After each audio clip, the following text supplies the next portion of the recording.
جس سے محبت کرو، اظہار کر دو کہ میں تجھ سے محبت کرتا ہوں، اس سے بھی محبت بڑھتی ہے۔ اور یہ بھی حدیث پاک میں آئے کہ جس سے محبت کرو اس کے پیٹھ پیچھے دعا کرو۔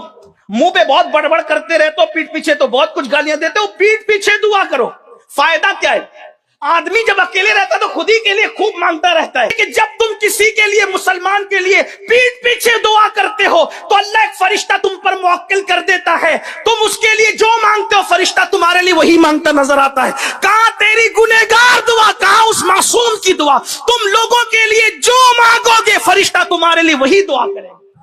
اس لیے جو مانگنا ہے مانگ۔ سیدہ فاطمہ الزہرا، امام حسن کہتے ہیں اپنے لیے کبھی کچھ مانگا ہی نہیں۔ میں نے کہا امی آپ تو سب دوسروں کے لیے مانگتی، اپنے لیے کچھ نہیں مانگتی۔ فرمایا بیٹا پہلے پڑوس ہے پھر ہم ہیں۔